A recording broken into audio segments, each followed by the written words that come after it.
And welcome back to Career Build Series. This is episode number 86. And so, back up here in the Arctic. So, if you remember last episode, I took my new aircraft up here. I have since put on some tail art and a tail number. Show that off later. And so, flew up here mainly for a test kind of the viability of this turboprop. It's a turboprop, so it is a little bit fuel hungry. Has good performance though, and so went ahead and took up the pallet with jet fuel, brought it up here. I just put that in the bench up in the Arctic. I'd like to do some more stuff with the Arctic. We have a lot of fuel because we're refining our own fuel from the crude oil that we've pumped or are pumping. And so we had a lot of that, so I decided it'd be a good test to take that jet fuel up here, put it in the bench, so that's in there. And so now it's time to head back. So I think we'll head back probably to Dreimor, and we'll sit around and wait for some missions. I don't own this base, so if I own this base, I'd like to stay up here in the Arctic and do some stuff, but I don't own the base, so there's really no point in me staying up here. So I'm going to go ahead and head down, probably hang around Sawyer Islands for a little bit, and we'll see what missions pop up. So go ahead and get going on that.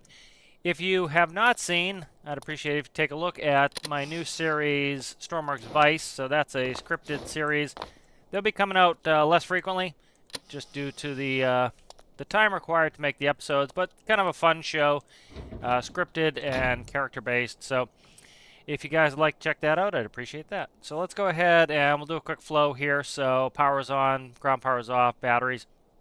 I have, let me put my labels back on here.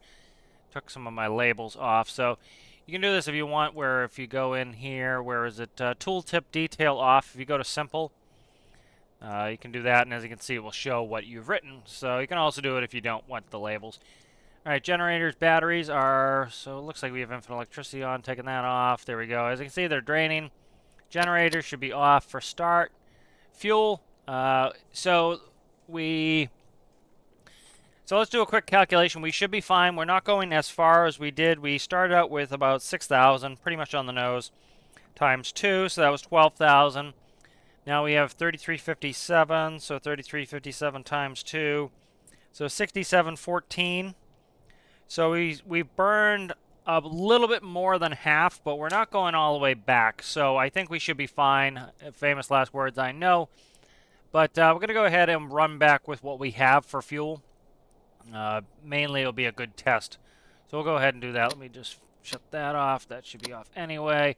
Okay, good. So let's go ahead and we'll spin one. We need to turn the cutoffs. There we go. Cutoff is right on the edge of what I can reach. So I will put a headset on the seat. It's a little bit loud, so I'll turn down the sound volumes once the engines get started here.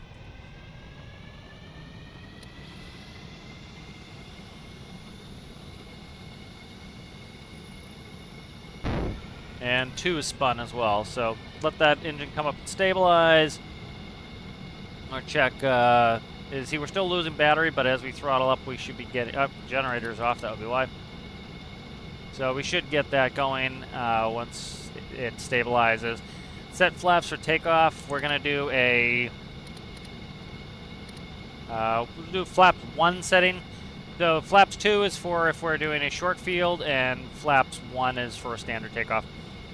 And we're ready to pick up our clearance. So let's, first we want to file a clearance. So we're going to go from Tage and direct shipbreaker.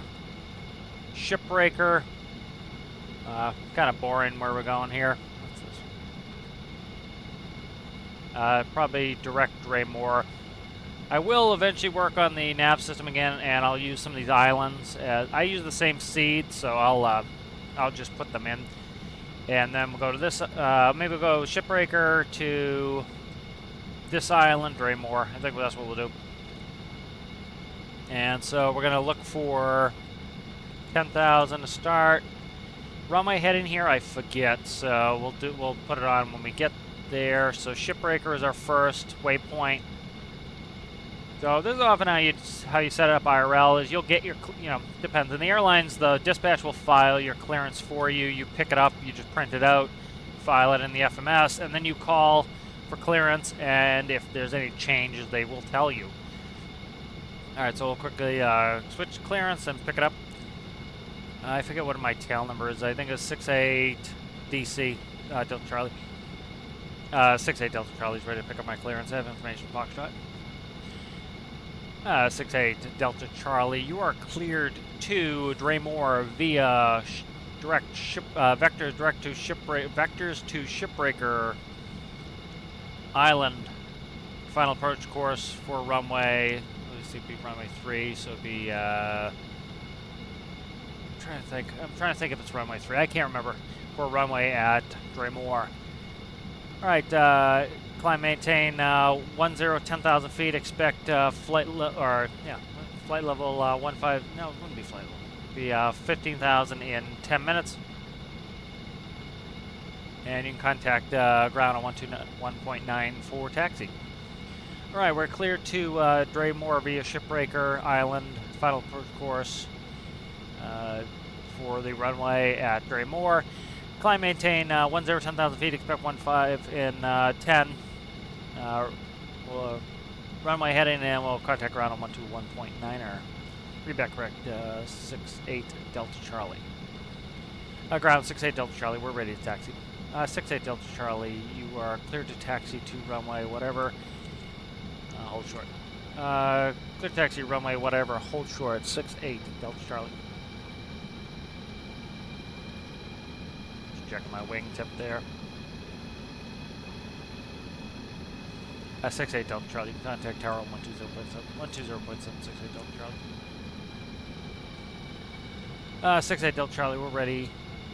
68 Delta Charlie, you're clear for takeoff. Maintain runway heading. Climb, maintain 10,000 feet. At 1,000 feet, you can turn direct to Shipbreaker. Runway heading up to 10,000 feet, and at 1,000, we'll turn right direct to Shipbreaker. 68 Delta Charlie. All right, let's get this going here. Lights are set, props are set, flaps are set. Before takeoff, checklist is complete. All right, so we're good to rock and roll here. So this doesn't need to be a short field takeoff. I don't need to hammer as hard as I did. I'm going to go back to like 0.7 on the pitch. So it is designed to be a short field takeoff aircraft, but you know, you have different configurations for what you're trying to do. If you have plenty of runway, there's no point in holding the brakes and burn up your brakes, you know. Just do a rolling start. So. Pause rate, gear up, pause rate. Flaps up. Alright, what's my heading here? 13, we'll just do 130, 130. Alright, we'll do heading, hold, altitude, hold, autopilot. Shipbreaker's in, there's 1,000. Let's turn direct to Shipbreaker. 68 Delta Charlie, you go ahead and contact departure 121.7. 121.768 Delta Charlie, thanks. 68 Delta Charlie, we are 2006 for 10,000 feet, headed direct to Shipbreaker. 8 Delta Charlie, you are radar contact, climb, maintain 15,000. 15,000, 68 Delta Charlie, 15. Alright, so we're going to look here. We are 2 minutes out. We might have to... No, I'll do the bend. We're bending alright. Alright, so what we're going to do is we're still turning for that there. What we'll do is, so if I look at the bearing, 197, we are heading 197, so we're headed directly to it. So I'm going to put in 197 into the heading hold. I'm going to click on heading hold, then I'm going to go in and I'm going to put in the next place, which is this island. And then I can put that in the GPS. So as soon as we hit Shipbreaker, which the only issue I have with this is when I switch it over, it does that. So what I'm going to actually do is, let's do this. Let's put that back. Let's put this back on Shipbreaker.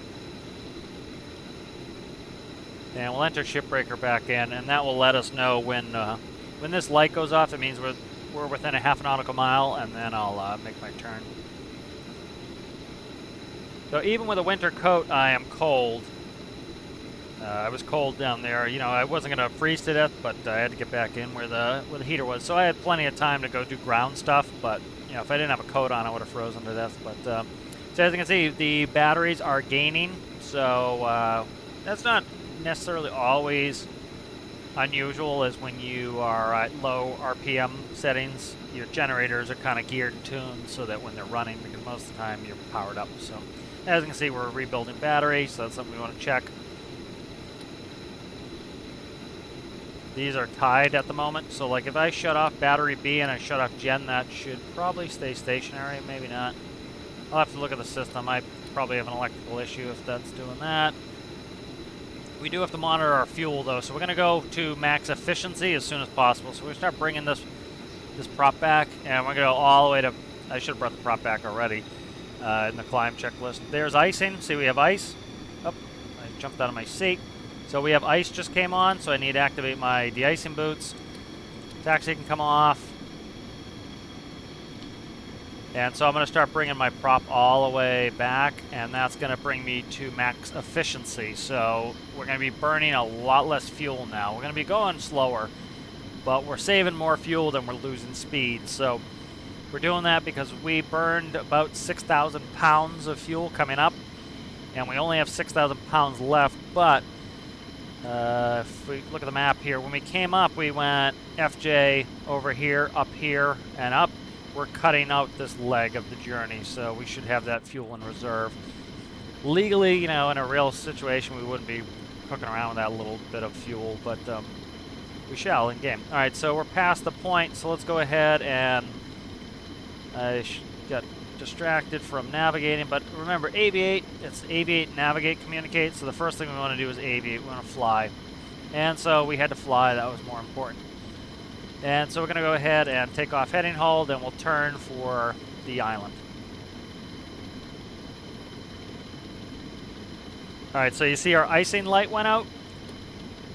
So this system, I don't have a reset on, so I need to keep the boots on. There are different types of de-icing systems. Anti-icing systems heat the wing to prevent ice from sticking. De-icing breaks the ice off, so it needs to form and then break off. I have a little bit of boots experience. Most of mine's with hot wings, but the you know, one of the jets I flew had boots, which was weird. But so often what you'll do is let the ice build up and then break it. There are some automated systems where when it detects ice, it waits a certain interval, or it waits on vibration. So as the vibration picks up on the probe, it then will go through a break cycle. So it will inflate, deflate, inflate, deflate, inflate, deflate. If the ice probe is, you know, probably heats the probe up to melt off the ice, and then it will test it again. So this is more of an automated system. The other plane I just made, it's or the Seagull, its system is more manual. So it will tell me there's ice. I break the ice off, then I shut the system off, and it will go through a timer. And then after a certain amount of time in icing conditions, it will rebuild. This system is actually pretty primitive. This system on this plane, which I'll upgrade it to the Seagull system, this one, all it does is it... strobes are not. Shut strobes off? I did. This plane's pretty primitive. What it does, if the temperature is below freezing, it says, hey, you got ice. That's not really how it does it. With the Seagull, it has a precipitation sensor and a temperature probe, and so it says if there's precipitation and the temperature is below freezing, it will do ice. So I'll change it to that system at some point. But so as you can see, we're down to 152 knots, so we're at max efficiency. As you can see, our fuel burn is much slower now, so we're doing well on that. We're currently 12 minutes away. So one thing you often have to do, especially with fast planes, not that this is a super fast plane, but you're still moving 152 knots. You know, so what is that in miles an hour? Let's multiply 0.15, so 22 plus 115. So you're talking 137 miles an hour. Or, no, 152 times 0.15 plus 152. 174, almost 175 miles an hour. So the thing that a lot of people don't realize is, you know, 152 sounds pretty slow, 152 knots, but we're eating up a lot of mileage. You know, we're eating up over 2 miles per minute. You know, and we're eating up, was it 2.5 miles per minute. And so because we're eating up 2.5 miles per minute, we need to think ahead of the aircraft. We need to be prepared. So one of the things we need to do is we need to watch our descent. So we're going to be at this point here, which is pretty close. We're right here. So we want to be down, let's say, I'd say at the highest, let's say we want to be at 5,000 feet here. Okay. So we're going to be 5,000 feet. So we're going to be there in 11 minutes. Now, in real life, you're probably descending at 1,000 feet per minute. So, you know, we need to descend 10,000, so we would descend at 10 minutes. This craft will descend a lot faster than that. So I'm going to probably wait till, let's say 5 minutes. So when this is 5 minutes, we'll begin our descent down to 5,000. And then once we get over this island, we'll descend down to, say, like 2,000. And then we'll continue on straight ahead here, and we will then turn into Dreimor. But especially in fast jets, you really have to, like, my fastest ground speed was like 660 something knots. And so at that point, you're doing, you know, 11 miles a minute. And so you're eating up 11 miles a minute. A final approach course is about 10 miles. So at that speed, you'd eat up the final approach course in a minute. And so you need to get ready for your descents. You know, especially, you know, airliners, high altitude jets. You know, we could go up to 37,000 feet. And so if we're descending down 1,000 feet per minute, you're talking that it's going to take us 37 minutes to get all the way down the ground. If our final approach fix, we're supposed to be at 2,000 feet, right? We now need 35 minutes to descend. So we need to probably figure we need to descend 36 minutes before to have a little bit of a cushion. So 36 minutes before you hit your final approach fix, you need to start descending. And so those are some of the things you need to think about, you know, especially, you know, a lot of people like to putt around Stormworks at like 1,000 feet, but I like to get up to altitude, you know, so I'm at more of like a turboprop altitude here of like 15,000, probably go up to 20, but the distance is so short, there's no point in me going up to flight level 200, just really isn't a point. Let's see, I'm just doing a cross-check fuel. As you can see, we're down to 5,000 total pounds, so we burned about 500 and change pounds of fuel. So we're doing pretty well on fuel.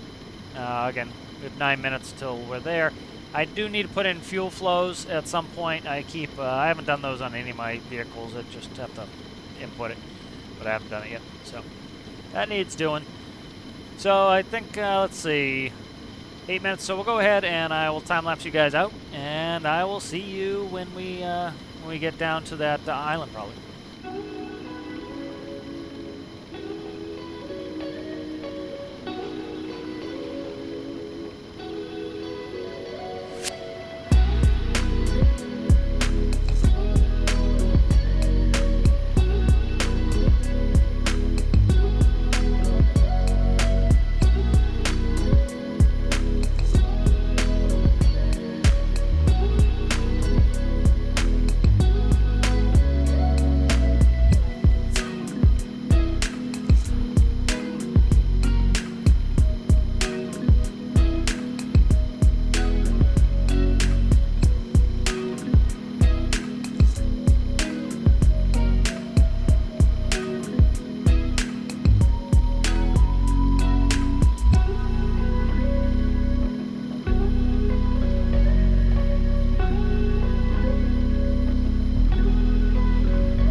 Alright, so it looks like we're in a little holding pattern here.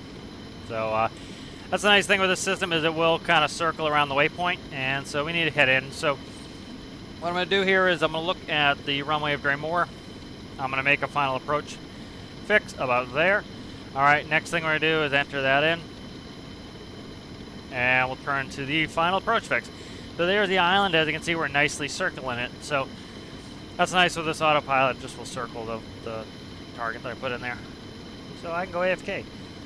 Alright, so let's go ahead and we want to descend down to 2000. So 68 Delta Charlie, go ahead and descend down to 2000.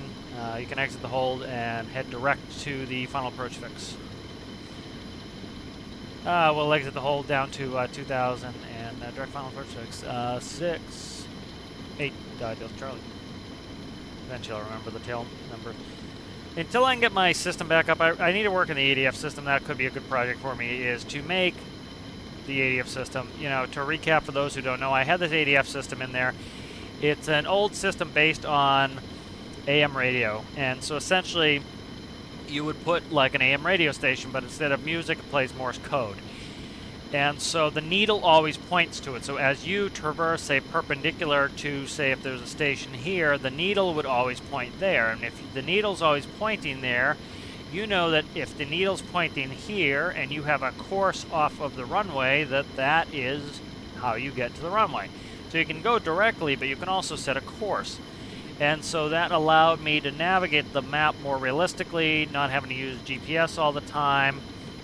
Make sure this is going where it's supposed to be going here. Where are we headed here? Okay, it didn't enter in for some reason. Okay. And so, you know, it started having issues with SV environment where the ADF stations were most likely clipping in the ground and causing a bunch of physics issues and slow the game down to a crawl. The reason why I did it was it's a physicalized antenna that actually works the way it's supposed to. It has a limited range, it reports its current position. It's not faked anyway. The issue was the SV environment. I love to keep that system. The other benefit was this. When you make a seed, the main continents stay in the same place. These little islands move all around. And so the concept was that with this ADF system, it was attached to these islands, and it was attached here, so these wouldn't matter. These, as you do a different seed, the seed could be anywhere, the islands could be anywhere, and the antennas would always be where they are. So you would only need to know the frequency for military. You wouldn't need to know, you wouldn't have to change it if you change your seed. So I could put it on the workshop, and people could just use it, and it didn't matter what seed they were using, it would always work. And so I had issues with that, so I'm probably going to have to fake it where I put in GPS coordinates. And so what I'll do is, you know, you'll have to input the GPS coordinates, but I have to do a lot more logic. The game already has it where if you go a certain distance from the antenna, say you have two huge antennas, you get a 40-mile reception range. That's automatically in the game. Why am I... Is this going to the right place? What is this doing? 191 is not right. What is up with my GPS here? I'd never moved the thing, that's why. Oh, I put it over there. Okay, that's why. Alright, I was wondering why it's not taking me to the final approach course, is I put it at the end of the runway and then I recycled it. Okay.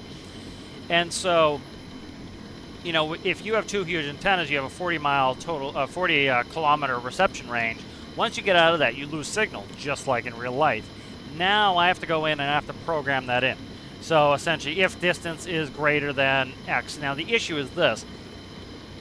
So some of my vehicles had a small antenna in it that has, I think, like a 10-kilometer range.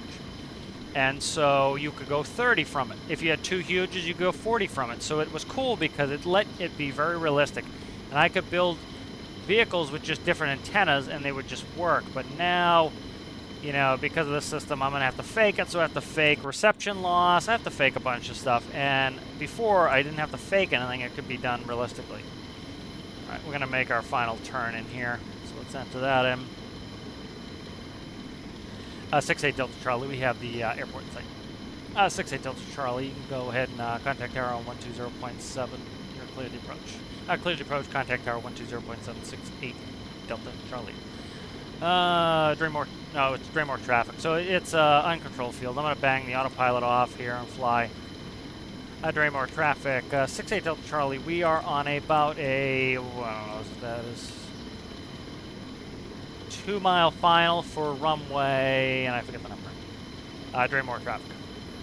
So, uncontrolled field, you just make a position call. So, prop is coming full forward. This is going to start burning more fuel, but we have plenty. And prop comes forward. Landing lights coming on. As we're speeding up, we're going to go ahead and kill that extra speed boost with flaps. And there we go. Now we're down into our approach. So we're going to approach. We'll come in here at a full 106, and then I'll slow down. This runway is not all that long, so especially larger aircraft, you tend to come in. You know, it's on a stabilized approach. You don't want to go more than 1,000 feet per minute descent, which we are exceeding, but come in on these long approaches, you know, and you tend to stay high, and part of the reason is for noise. You know, if you imagine if you live down there, if all the planes are coming right over your house, and if we come in high, we can pull the thrust back, we're much quieter. You know, especially in a jet, you can pull the thrust almost all the way back to when you're descending, and so it's much quieter for people. All right, we're starting to slow down here, as you can see, getting towards our final speed that we want, our approach speed. And I'm going to pitch for the aiming bars. We're going to retrim for flaps, so we're going to need a little bit of trim for flaps there. And we're coming in at 80 knots. We can get down to as low as about 75. I'm just going to keep the speed up just so as I lower the nose, I have to tap off some thrust. This is something you start doing as second nature when you're a pilot. Let's go ahead and I'm going to enable the thrust reversers so they're locked up until I enable them. And they'll only work on the ground and if the locks are off. Alright, so as I pitch my nose up, you'll notice I start to lose speed. So I have to account for that. Nose is coming down, I'm tapping off throttle. Nose is coming up, I'm adding throttle. And I'm going to plop it because I want to get a quick stop here. We're in reverse, brakes, as you can see. This was designed to be a short takeoff and landing stall aircraft, as you can see. Nice short takeoffs and landings. And so I just did that because I didn't want to have to turn around and back taxi down the runway. So go ahead, we'll put our flaps up, lock the reversers back up, we don't need them. Ice could have come off. Taxi landing, the strobes are coming off, nav can come off, beacon will stay on. And we'll go ahead and taxi in. So there's a bunch of systems I've worked on recently in some of my different planes. Seagull has beta and thrust reversers. I like that system better. So what I'm going to probably try to do is, you know, I've talked about this before, I want to make modules. So like say I want to build a turboprop. Actually building the shell of the aircraft, I made this aircraft pretty much in a day. And most of the work was microcontroller work, trying to get it all plugged in. The actual shell of it doesn't take all that long. The issue is if I have to, especially if I have to cater the cockpit, and if I have to cater, or if I have to, cater's not the right word, if I have to kind of personalize, specialize that particular cockpit and the microcontrollers, that's where the work comes in. And so, you know, to make it bespoke, I like having the cockpits be different so that it feels like I'm flying a different airplane instead of having the same cockpit for everything. But, you know, the issue with that is it takes a lot longer. So what I want to do is set up a bunch of modules where if I want to build a turboprop, I drag in my module, kind of like my cars. My car is all set where I drag in the car module and I can build a car really quickly. And then I do have to tune gearboxes. You're always going to have to do some tuning, which is fine. But, you know, it's much, much easier. Why is this first aid kit always in my face? And so I want to do that with turboprop. So I've done a bunch of stuff lately like beta and reverse. I need to get that going. I need to have like kind of the icing system be the way I want it and make the panels so that I have one for each engine and they talk to each other so that it goes through. So if I have 2 engines, great. If I have 4 engines, great. If I have 6 engines, great. They all communicate. So I kind of want to work on that. That will let me spit out craft a lot more quickly. I kind of before was going with the very much of a bespoke system where everything was built from scratch. And the issue with that is, as you can imagine, it takes a lot longer to do. So that was kind of a fun flight coming down. I enjoyed that. I like flying this craft. Let's go ahead and look at the map and see what we have here. So we have a picnic boat requires servicing at offshore wind turbine. So is it actually at the turbine? It is. Okay. So this is interesting. Let's look at, so I worked on this helicopter. This was something that I did, and I think it was episode 23 of the Career Build series, if I could find it. And so I started working on it again. It's working pretty well. This this is actually a really good performing helicopter. It does 263 knots. You know, this is based off of a real, I think it's an Airbus helicopter. This will be good for rescues and whatnots. As you can see, there's a microcontroller I'm working on.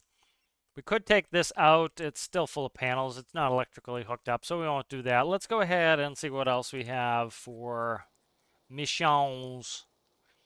So we have a cargo boat requires servicing in the ocean. Okay, so this one needs a tow. So why don't we haven't done this in a while. We haven't done anything. Let's check the time. I want to make sure it's not going to expire. 33 minutes, so we're not going to make that one. So that's important to check. That's an option when you start your game. Do you want timers, and do you want to know how much money you're going to get? So sometimes the nice surprise, this one paid a lot, this one paid a little. I like having them on because, again, it tells you, is it worth doing this or not? And you can also turn on the timers. As you can see, there's only 33 minutes. There's no way we take the tugboat out there and back in 33 minutes. So that one's a wash. This one's neat, but I don't have the equipment to do it. I do have my submarine. That needs to be updated, but with the announcement that it's likely we're going to get compressed gases, I may wait and build a new purpose-built submarine. So I'm not going to worry about that, but that's cool. That's a shark cage to go diving for. So that's that would be cool with the new home ship. As you see, it's worth nothing for money, but what you would do is like, okay, we just stop in there with the home ship, send the sub down, pick it up, put it on the home ship, and then as we're going for normal business, drop it off. So let's see. Don't have many emissions. Let's go ahead and we'll sleep. Some people may not know where the bed is here. It's kind of funny. It's on a hay bale. So if you want to sleep here, you can sleep right there. So I'll get back with you guys when we find a mission. All right, so that literally took about 10 seconds. We have a riverboat in distress requesting assistance. All right, so let's see what we want to take here. So it's just requiring assistance. So it's extinguish all fires and rescue 7 casualties to a hospital. So we can even do this with a land vehicle and swim it. Probably don't want to. I'm trying to see what I want to do here. I would take the Vice boat, but I'm not intermingling Vice with this. Let's take that helicopter. Even if I have to run it with infinite electricity, it needs to be tested. So let's bring it in. Like I said, I built this episode 23. So this is an interesting helicopter. It's based off a real one. It's inspired by. I do replica builds, but generally it's inspired by. Let me find the model. So this is the helicopter that is inspired by. As you can see, it has 2 polar props on there. And so, built this. I think this will be fun. Like I said, it really is a great performer. It's very fast. And so I think this will be fun. This will be our katydid replacement for this series of the Career Build series. All right, so I relaunched. I put a repair torch in there. So let's go ahead and head out there.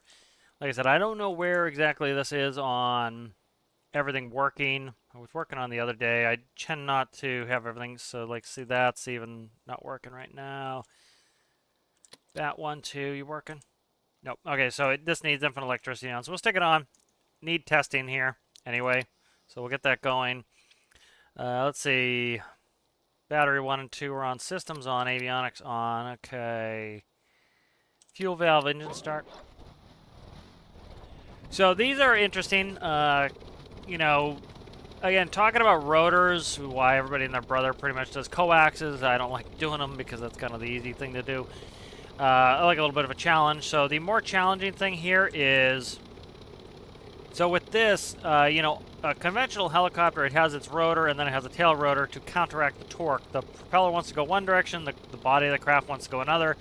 And so this one has 2 perfectly good propellers on it.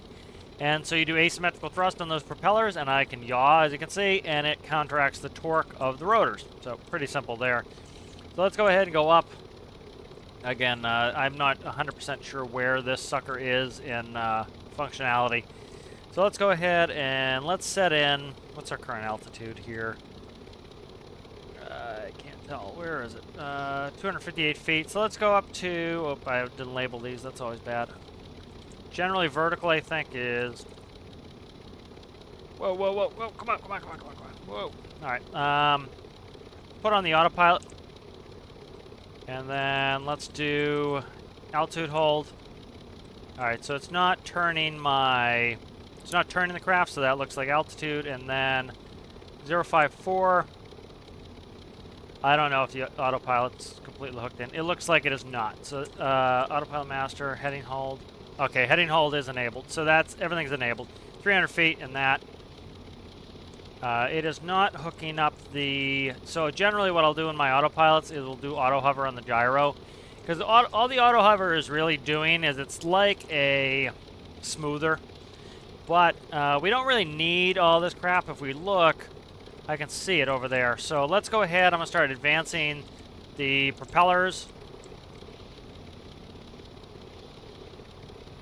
And again, this needs some work, but it's pretty good. But as you can see, we're already up to 200 and... Holy crap. We're up to 260 plus knots, as you can see. So this sucker is fast. It has a diesel engine in there. It is ultra fuel efficient. It's just a really cool helicopter.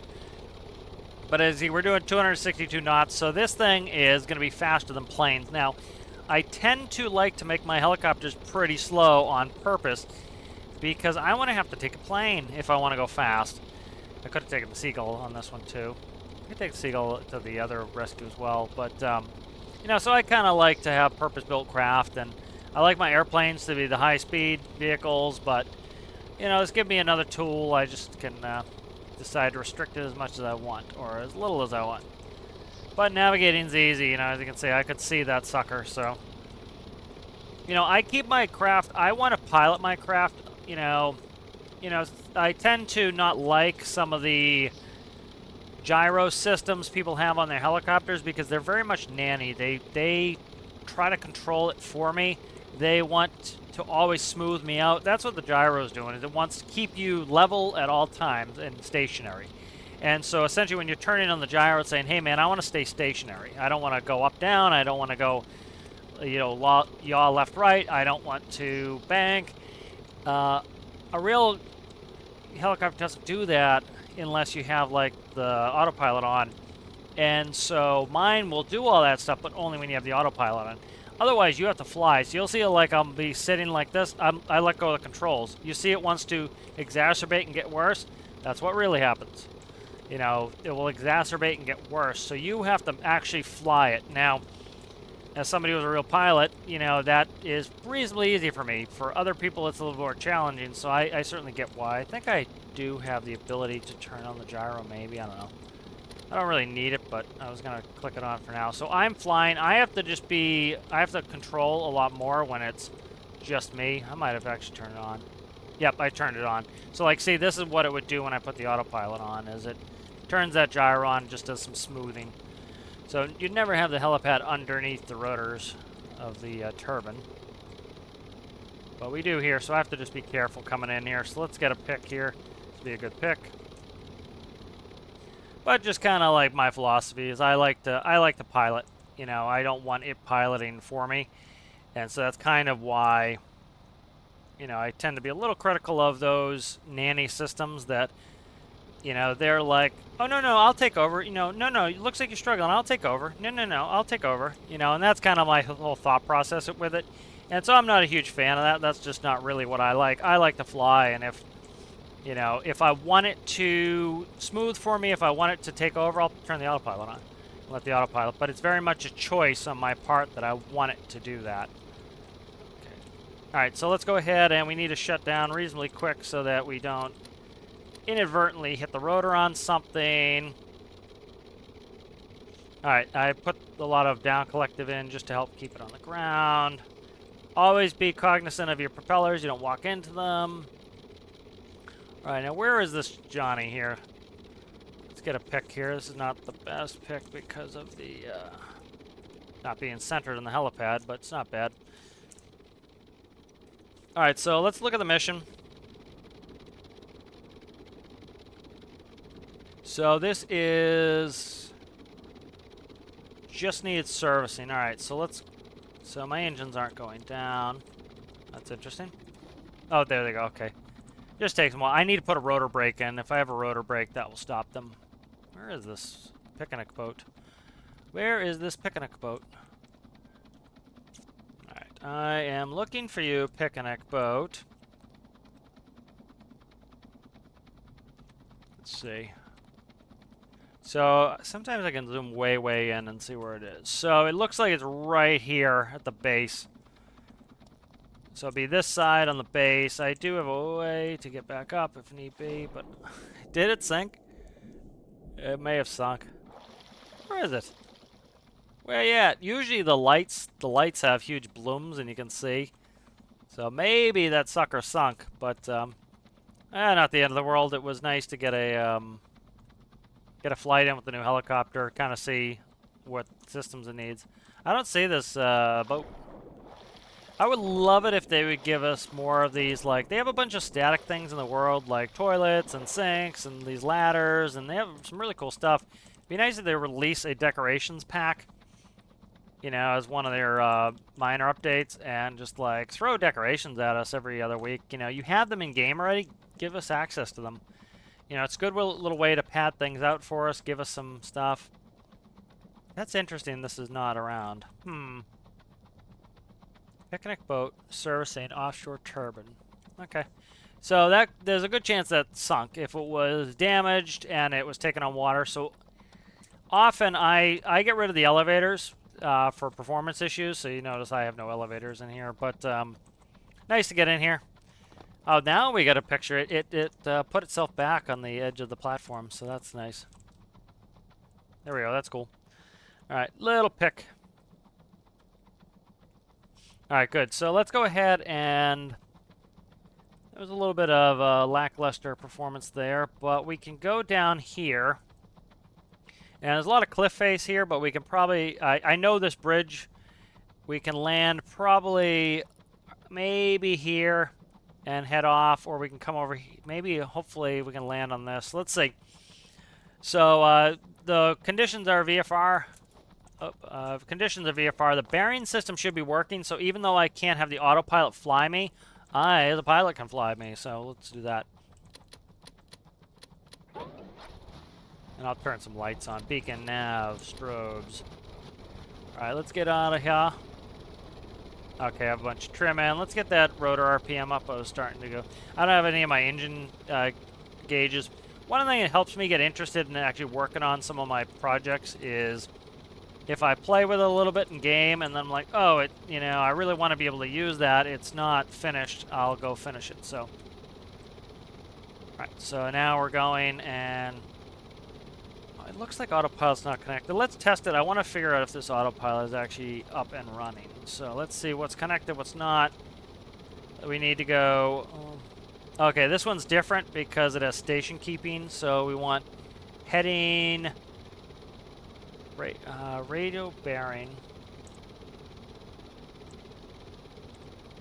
Okay. Okay, so which one makes more sense to me? 104, so let's do this.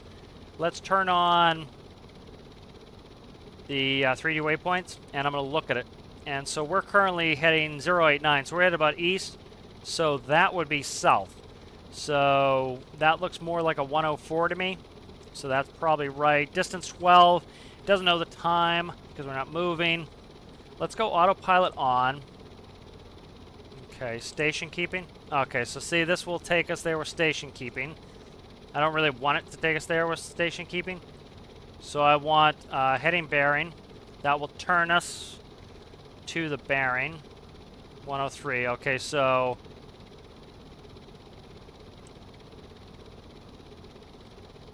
Okay, there we go. All right, so... heading bearing is GPS, heading radio is radio, of course, so that's working. Let's test out the altitude. 500. Alright, that is working, it appears. Okay, good. So we're good to go here. So we have autopilot working, so just need to figure out what was running and what was not running. The only thing that wasn't happening was it wasn't kicking the gyro on. The auto hover on the gyro, which I usually do with autopilot. And the reason I need that in this is it would be fine once I get moving. Like right now, I think it's 4. I could probably shut it off and it would be fine. The issue is that when I'm, if I don't have altitude hold selected, it won't do it correctly. It will pitch. So I need to change it up for the helicopter so that it won't pitch. So instead of me putting in a 0 pitch number, I just put the autopilot, the auto gyro on, the auto hover on the gyro, and it just does it for me. So it's easy and it's cake, and it very rarely causes problems. One thing I do need to, trims are all set off. So as you can see, this is a really cool craft. This is fast, fast, fast. This is like humorously fast.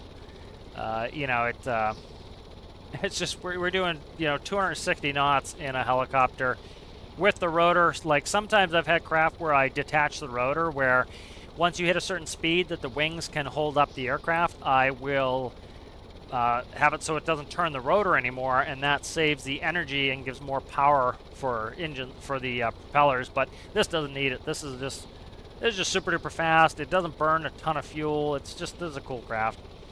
Works really well. Let's see, bat one. All this stuff needs to be hooked up. I just fleshed in the panel, but so I took all the guts out of Katydid. So again, I'm trying to make these modules where I can get at this. This one took a little bit of 10 to 11. Why am I burning coal out of my stacks there? I don't have any cooling systems. So let me do this for now. I doubt we'll overheat, but I can't recall if I put a cooling system in there, and I don't want a fireball in my career save. You know, generally I'll test these things out in customs, but I didn't get to it, so I don't want to end up with a fireball. There goes the oil rig. But this is fast, dude. This is one of my fastest craft right now, which is hilarious. You know, the Seagull does about 190. The what I'm calling the Donkey, which was the one we just took earlier in the episode, that one does around 190. My aerobatic plane does like 230. This does 257 as a helicopter, so, you know, it'd be nice to, I want to build some fast airplanes. That would be kind of nice to do, but one of it is, like, people overestimate the speed that, like, a lot of crafts go. They want these super duper fast speeds out of helicopters and airplanes, and it's like a lot of propeller planes really don't go that fast. Like, you're getting the 200 knots if you're talking like large commercial turboprops, but that's also, you're also trying to get up to high altitudes to save fuel, and so stuff like that where, like a lot of general aviation airplanes, they're most of them are sub 200 knots. They're not screaming at all. Let's go ahead and let's go up to 800 feet. So it does a nice gentle climb out. It uses both the pitch fins and it also uses rotors at the speed. We have that ship that constantly and annoyingly blows its horn. There it is. That is annoying. But this flies really well, and it's it's super duper fast.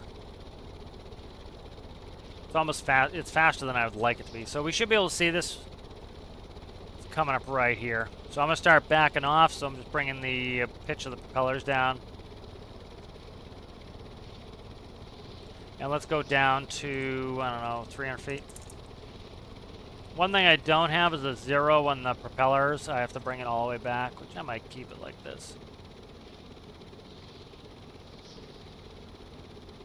Alright, let's kick the autopilot off. And let's look for this. So I've driven over this bridge recently. There it is right there in a car. And so it's not all that flat right there. So I think I might try to land on this rocky outpost here and swim it off. I think that's going to be a better bet. Hopefully, do I have brakes on this? I don't know if I have brakes on this. I don't know if I have brakes on this. If this ends up in the kerplunk and the drink, I did do a save, so I'll just go back. But, again, this is one of the things. It's always best to test your stuff in a custom game, but, sometimes I like to say, screw it, I want to play with it. So I get in and Use it in a career game. One thing I could do is this. Here, watch this. I'm going to put this down right here, okay? And I'm going to go in and I'm going to... Don't do that, scum. I'm going to go right here. I'm going to set a waypoint, all right? And then what I'm going to do is I'm going to go down till I almost touch. So let's touch it and bounce back up. There's touch and up. And what are we talking? 45. Okay, let's put 45 feet in there. 45 feet. Let's do altitude hold on that. Let's go ahead and do, what's our current heading? 159. So let's put in 159. 159. Okay, let's put in the heading hold is in there. Takeoff heading bearing. Station keeping. So with station autopilot. Okay, there we go. So station keeping was from, what is this doing now? Oh, I didn't enter it in. Okay. Whoop, whoop, whoop. That would have been a disaster. All right, so station keeping will, I can do it right over the rescue. Let's do it right over here. I just need to be careful of this. So it's a little bit, you notice how it over controls. The reason it over controls is this is designed to work in 100% wind. And so you see how it really pitches overly hard. And the reason is because, oh, whatever, people are dying there. The reason it pitches too much is that's easy. I can easily go in there and address the p-values and make sure it doesn't do that. But the reason why I allow it to over pitch is because I want it to work in 100% wind. So what I need to do is do a scaling, essentially an up-down counter. And so I put the correct p-value for 0 wind, and then I'd put the correct p-value as the lower limit. Then I put the correct p-value for maximum wind as the upper value. I'm trying to not hit this thing. Let's go down. So you see it's over controlling. This was also made for the katydid, so... essentially what you do is you do an up-down counter and you do a variable p-value, and so as it detects faster wind, it will do more banking as it needs to fight the wind. This is really misbehaving now. It will smooth out eventually. It's just kind of a classic too high of a p-value here. Let's go ahead and take off station keeping. It doesn't want to behave itself. And let's just let it sit. So station keeping will keep the exact GPS point. Let's go down 5. All right, perfect. All right, so I'll fix that. It's just tuning that needs. Every craft needs different tuning for that. But I have a repair torch instead of a fire extinguisher. Let's get that. People are already dying, so I'm trying to be fast here. A lot of people, people say, oh, the missions, it's only, we've had 2 die already. The missions are too easy, or, they don't scale. They do scale, but a lot of people will not play long enough to realize that the missions do get harder. You do kind of have to play for a little bit to notice that. Oh, come on, open. There we go.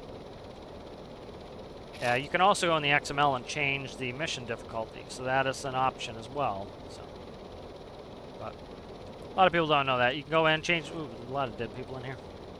You can change the mission difficulty, and you start getting these harder missions where people are likely going to die, where there are a lot more people, so you can't bring your rinky-dink little vehicle with 3 people capacity. You have to bring something with greater capacity. You swim with me, and stay out of my propellers, please. Thank you. So that's one of the things that if you want more challenging missions... I think I lost that dude anyway. If you want more challenging missions, go ahead and either play for a little bit and get them, or go ahead and go in the XML and increase the mission difficulty, and you'll start getting these missions where it's greater chance people are going to die, so you actually have to get on the horse and get out there, or else, you're going to lose people, and you're going to have more people to rescue, so you need a bigger vehicle. I would suggest that to people. I play a lot of career, and I see these missions because, the timer racks up, and so the mission difficulty gets more and more difficult. But as far as what's going on with the game now, I'm really excited. That I think, unfortunately, I read a bunch of the negative Nancy's on the on Steam, which is where they seem to congregate. But a lot of, there are a good group of people who are very offended that oil spills are going to be our next major, and I would say it's about a split of half and half on the Steam, comments that people are looking forward to it, to people that wish it was something else. But it's I think it's still going to be good, and you know what, my complaining about it's not going to help. And I put in bug tracker feature requests. If you want something from the devs for them to put in as a major, a minor, or a DLC, the best thing you can do is put in where they've asked us to do, which is on the official bug tracker. A lot of people, I see who will complain in those particular comments. Again, this is not a general statement of general people. This is about specific people in that comment thread. You'll ask them, did you put a request in the feature request on the official bug tracker? And they go, what's the official bug tracker? And so they don't know. And so, a big part about it is, oh, don't you tip the vehicle over. I'm stuck inside. I got a no clip out. Okay. That is why creative menu is on. That would be super annoying if you lost your whole mission because you glitched in your build. All I had to do was hit no clip and it saved the mission, so we're good. So a lot of people just don't know about where to actually put their feature requests, and so just complaining doesn't ever help. One, it's got to be constructive criticism, and two, put it in the right place. They've told us where they want it. Put it in the right place, and then you have a more legitimate complaint if they don't do what you like. And you can also go on there and see how many people are requesting it. One thing that's you can do is you can star it. So there's a little star icon on each of the feature or bug requests. And so if you have the same bug, or if you would like that same bug to be addressed, or if you would like that same feature to be added, all you have to do is star it. And you'll notice, like, for example, fishing has an enormous amount of stars. And so guess what? The devs go on their official tracker where they've asked everybody to go, and they say, oh, this is an incredibly popular feature. This is what people want. And just because you want something, if you never voice it correctly, doesn't mean it's ever going to get done. So I would highly recommend, if you have a feature, a bug request, a feature request, or a bug that you need to report, go on the official and report it. I have in my description on this video, there are a bunch of my feature requests, and if you agree with them, you can go and star them. And if you have some, the best thing you can do is have other people tell the devs that, hey, this is important to me, because the devs are out there trying to, they want to keep the game alive, and so if they have a feature that has a ton of support, and people really, really, really, really, really want it, and they can tell that because that feature is starred. Well, when some negative people go, why'd you give us this? Nobody wants this. Well, they can go, hey man, look at the official bug tracker. This had the most stars of everything else. This was the thing that people most wanted. And that right there is kind of a CYA cover their ass thing, where they can say, hey man, we told you the official place where we want you to go to report your feature requests and report your bugs. And if you put it there, that's where we look. They've told us this, so it's, I highly recommend if you want something in the game or you have a bug that you want fixed, go there, and that's how it gets done. Going on the Steam comments, they're not going to read that. And if it's filled with negativity, I'm going to tell you this, if it's filled with negativity, I wouldn't read it. I'd be like, okay, this is all negative, I'm not reading it, I'll go to the bug tracker. I'll see what's the most popular thing in the bug tracker. Okay, this is super popular. Yep, let's go with this idea. And it easily is justifiable for them, because they, one of the things you have to do in business is justify your decisions. And so you say, hey man, look, this one had a ton of support, so we did this next feature request. So I highly recommend people look at that. I know, kind of ranty, but it's frustrating to see week after week, same kind of negativity. But you'll also notice that I would say the most positive parts for this game, most positive communities are on Discord. Those are the people playing the game the most often, and so you get a lot of positivity there. So I think the community is mostly positive. It's just you get that negativity, and so it's You know, just like positivity can be contagious, negativity can be contagious, and you know, it just I could imagine wearing the devs out after a while and just being like, oh, whatever. You know, no matter what we do, we're gonna get yelled at. So, but I know a little ranty there, but you know, it's just something that bothers me every once in a while. It's like, you know, there are features I want for the game, and I go to the right place and put them there because I actually want them to happen. You know, so let's see, what are we on for time here? So I think we're looking pretty good for time here. Hope you guys enjoyed this. This was fun.